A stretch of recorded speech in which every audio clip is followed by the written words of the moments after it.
비전이 있어야 돼요. 동의하세요? 네. 비전 없는 사람들은 돈 벌더라도 작은 돈을 벌고 나머지를 잃게 돼요. 네. 그래서 비전이 꼭 있어야 되고, 비전이 있으려면 창의력이 있어야 돼요. 네. 누구나 다 비전이라고 생각하는데 그 비전을 우리가 비판적으로 생각해 볼 필요가 있고, 진짜 비전이 맞냐? 내 비전이 어느 만큼 내 비전이 설마 골다공증 비전이 아니냐 물어봐야 돼. 네. 내 비전이 촘촘해야 될 거 아니에요. 그죠? 네. 창의력이 갖춰야 돼. 그리고 무엇보다 내가 이렇게 돈도 벌고 비전도 갖추면서 창의력으로 돈을 이렇게 벌려고 하면 제일 중요한 게 뭔지 알아요? 내 고객이 어떻게 하면 똑같이 이 돈과 이 비전과 이 창의력을 이룰 수 있을까? 결국엔 내 고객의 경제를 일으켜야 돼. 네. 내 고객의 삶의 만족도를 더 일으켜야 돼. 내 고객의 건강을 좀 더 좋게 만들자. 고객의 어떤 그 하강 구면에 빠지는 그 비용 리스크를 좀 더 줄여준다거나. 그래서 나를 바꾸려면 내 고객을 바꿔야 돼. 내 그 고객을 도와줘야만이 그 돈이 어때요? 따라오는. 그게 창의력이, 그게 비전이. 절대 혼자서는 잘 살 수가 없어요. 그래서 항상 고객이 그 고객의 입장. 내가 누군가의 고객이기 때문에 내 입장이자 또 박스 밖에 나오면 고객의 입장에서 그래서 항상 고객의 입장에서 내가 끊임없이 나를 성장시켜야 돈을 벌 수 있는 거예요. 아까 누군가 다각화 얘기 나왔어요. 그죠? 네. 맞아요. 편향되면 안 돼요. 여기 계신 분들도 편향되면 안 되기 위해서 제가 다각화를 하고 있어요. 맞아요? 네. 저는 여러분들 편향되는 걸 원하지 않아요. 그래서 다각화라고 했어요. 그래서 다각화 하려면 레벨이 몇 개 있어야 되냐면 네 개가 있어야 돼. 몇 개? 레벨 네 개. 첫 번째 다각화 레벨. 일단 좌파에서 우리는 다 시작해. 우리는 태어나면 좌파예요. 우린 태어나면 진보적인 성향이 되게 강해요. 우리 태어나면 잃을 게 없고 그리고 항상 엄마, 아빠, 부모님, 사회적으로부터 계속 어때요? 도움을 받아야 돼요. 그래서 도움을 받다 보면 당연한 줄 알고 결국엔 이렇게 생각해요. 나는 괜찮은 사람이라고 생각해. 그러니까 I deserve it. 나는 이걸 받아도 마땅하다. 받아야 된다. 어렸을 때부터 좌파로 태어나지 않은 사람 오히려 불쌍한 사람들이. 왜? 고아로 태어났다 다 내가 스스로 해야 된다거나 독립적으로 태어난 사람들이 좌파의 사상을 처음부터 겪지 못하기 때문에 그것도 편향이에요. 그래서 레벨 1에서 어때요? 우리가 또 졸업해야 돼. 게임에서도 레벨 1이 있으면 레벨 2로 올라가야 돼. 레벨 1의 사상의 사람들 생각이 뭐다? 나는 괜찮은 사람이다라고 생각해요. 이게 레벨 1. 그 레벨 2가 올라와야 되는데 그게 우파예요, 우파. 예. 우파에 계시는 레벨 2의 사람들은 뭐라고 생각하게요? 나는 좌파는 아니다라고 생각해. 네. 우파에 계신 분들은 상태가 나는 좌파는 아니다. 이걸 생각해요. 왜 그렇게 생각할까요? 난 좌파들처럼 사회의 어떤 짐덩어리거나 저렇게 그냥 이상주의적으로만 가지고 있지 지는 진짜 괜찮은 사람인데 누가 봐도 괜찮은 사람이 아니거든. 예, 막 지는 막 지구 온난화라든가 막 되게 큰 어떤 사상을 가지고 제가 예전에 그랬거든요. 20대 초반에. 전 진짜 저희가 괜찮은 사람인 줄 알았는데 제 경제적인 상황이라든가 제가 실제로 고객한테 도움 주는 걸 보면 형편 없었어요. 근데 진짜 저는 괜찮은 사람인 줄 알았어요. 그때 그게 최선이었고. 예. 그 우파 올라오면 어떻다? 경제를 보는 거예요. 그래서 경제적으로 좀 있는 사람들의 우파의 확률 되게 높거든요. 네. 그러면서 우파 계신 분들은 마인드가 뭐다? 얘네도 편향됐어요. 레벨 2까지. 난 좌파는 아니다. 이렇게 생각해. 그 좌파를 싫어하고 좌파가 아니다라고 생각하는 것만 해도 사회적으로 나는 그래도 주제 파악하는 사람이라고 생각할 거예요. 근데 얘네도 주제 파악 못하는 사람들이. 우리 레벨 3, 레벨 4까지 있다고 했죠. 그리고 레벨 3에 올라간 사람들 사업가예요. 네. 사업가는 자기가 혁신가라고 생각해요. 예, 혁신가이기 때문에 다양한 것들 어때요? 직접 겪어요. 예. 그러면서 거기서 끊임없이 혁신을 이뤄내려고 중소기업이든 뭐 대기업이든 어쨌든 혁신을 끊임없이 이뤄내려고 할 거예요. 근데 아무리 대단한 대표도 이제 레벨 4 투자자로 들어왔을 때는 말이 달라져요. 그래서 레벨 4는 뭐냐? 자신의 IQ가 점점 떨어지고 있다라고 하는 걸 아는 사람이 레벨 4예요. 자, 이게 다각화예요. 내가 어느 위치에 있는지 또 주제 파악하게 되죠. 그죠? 대부분 사람들이 레벨 4에 있지 않아요. 대부분 사람 레벨 3에 있지도 않아요. 대부분 사람들이 레벨 1, 레벨 2에서 왔다 갔다 해요. 맞아요? 네. 그래서 레벨 4까지 와야 돼. 그게 다각화예요. 다각화에 있는 사람들 뭐를 생각한다? 내 IQ가 점점 후퇴하고 있구나. 이거를 인정하는 거예요. 그게 왜 그러냐면 시장의 IQ하고 비교하는 거예요. 과거엔 시장의 IQ가 만 단위가 되는데 지금의 시장 IQ는 2만 단위가 되는 거예요. 우리의 사람 IQ가 높아봤자 얼마예요? 세 자릿수잖아요. 근데 시장은 얼마다? 만 단위예요. 시장의 IQ는. 근데 예전에 만 단위인지 지금 2만 단위, 두 배가 올라갔어. 그러니까 시장의 IQ가 엄청 높은 거예요. 자, 그럼 하나님의 IQ는 어떨 것 같아요? 하나님, 신의 IQ는 더 높겠죠. 우리가 이 격차를 보면서 어때요? 우리가 끊임없이 다듬어지고 겸손해지는 거예요. 그래서 이게 다각화라고 생각해요. 자, 오늘 피파리 70을 할 건데, 우리 70번째란 말이에요. 우리가 이미 100을 끝냈어요, 예전에. 그죠? 지금 벌써 70이에요. 100이 또 끝나면 또 리셋해서 또 1부터 다시 시작할 거란 말이에요. 피파리 70인데, 제가 이번에 피파를 제가 직접 또 이걸 선정해서 다뤘어요. P3 다뤄도 되는데 왜 이걸 다뤘냐? 그것도 제 생일에 그만큼 중요하기 때문에 그래요. 삶은 문제 해결의 연속이란 말이에요. 그죠? 그죠? 어떻게? 네.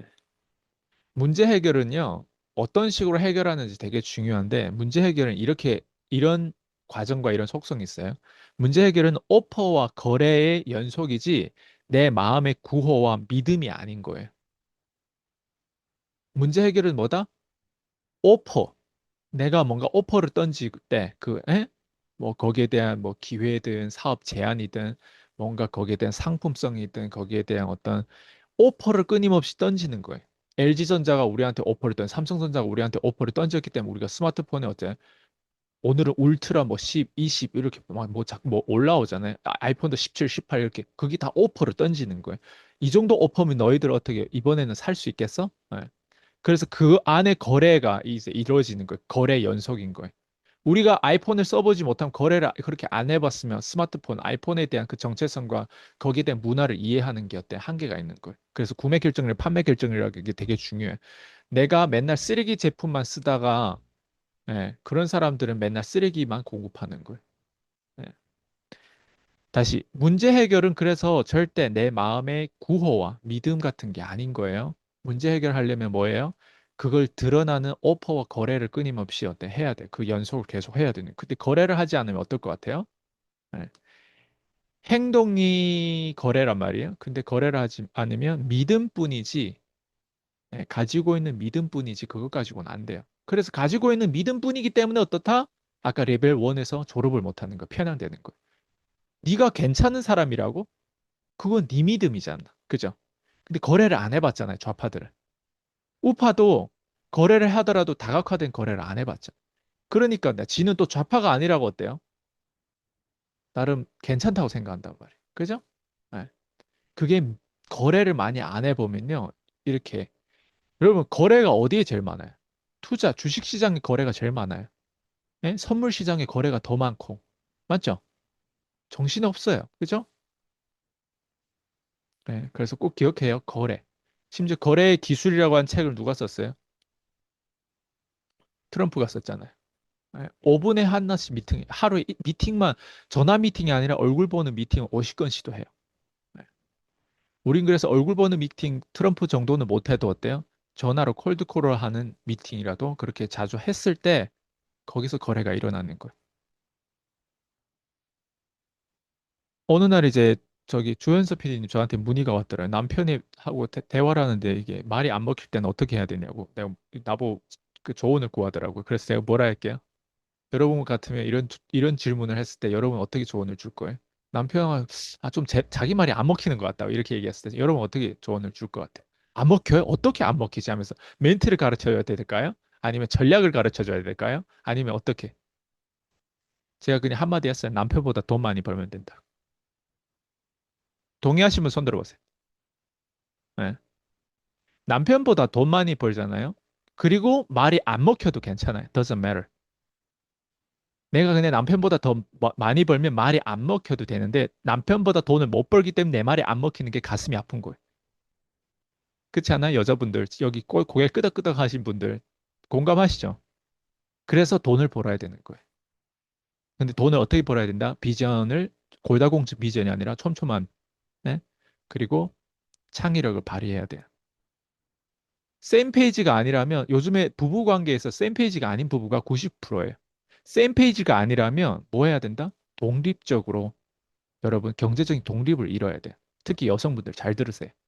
세임 페이지가 아니라. 남자분도 있잖아요. 남자분도 잘 들어야 돼. 네, 세임 페이지가 아니라면 세임 페이지를 꼭 이끌고 와야 돼요. 여자분도. 네. 저자가 뭐라 했어요? 한 명이라도 제대로 설득해서 기쁘다고 했죠. 한 명이라도. 그죠? 마르크시즘이 굉장히 유럽에 많이 퍼져 있단 말이에요. 마르크시즘을 버리도록 전도했다는 건 대박이에요, 이거는. 여러분, 좌파를 우파로 바꾸는 거 어느 만큼 힘든지 알아요? 산을 움직이는 만큼 힘들어요. 여러분, 다단계에 빠진 1년 금방 암에 들어가 빠진 사람을 여러분들이 갑자기 다단계가 이상한 거라고 막 거기 맞은다, 나 별거 그 모든 약점 데이터를 다 팩트 기반 다 보여줘도 안 바뀌어지는 게 그런 다단계나 뭐 이런 데 빠진 종교에 빠진 사람들이 이해돼요? 그래서 편향된 사람들 빠지기 되게 바꾸기 되게 어려워요. 그건 그 사람들이 한 대로 제대로 얻어 맞았을 때 그때 이제 다시 이제 부셔지면서 재창조대가 되는 거예요. 부활을 할 수 있다면.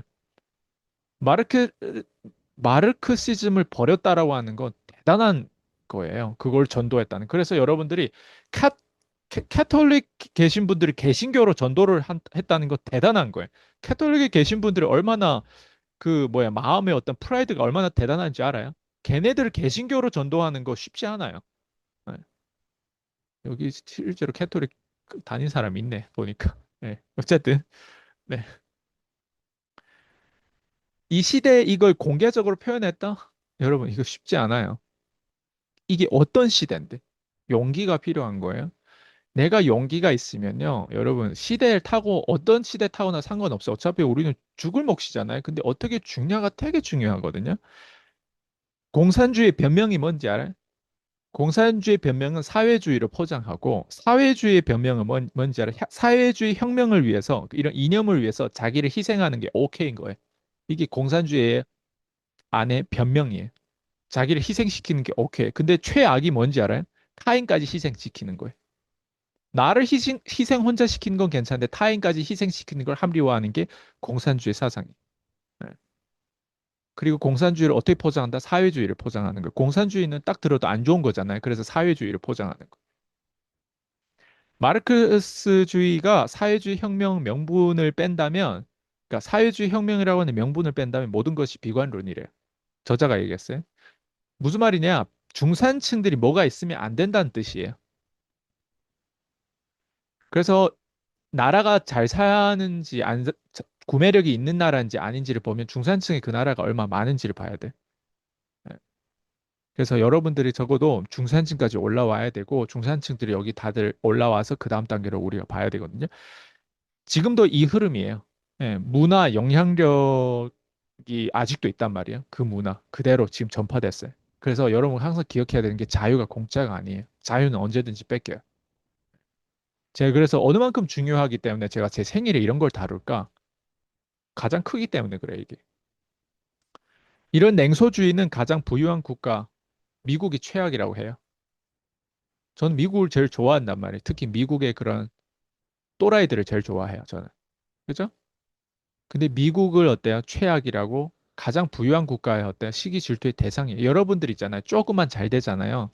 그리고 잘 되는 결과 말고 잘 되는 과정에서 트럼프 전략, 내 스스로를 홍보할 줄 알고 다른 사람한테 비호감일지라도 내가 끊임없이 내 자신을 드러낼 줄 알고 그러다 보면 여러분은 거기에 얼마나 많은 마찰이 있는지 몰라요. 저는 이걸 다 겪었어요. 그래서 흰머리도 많이 났단 말이에요.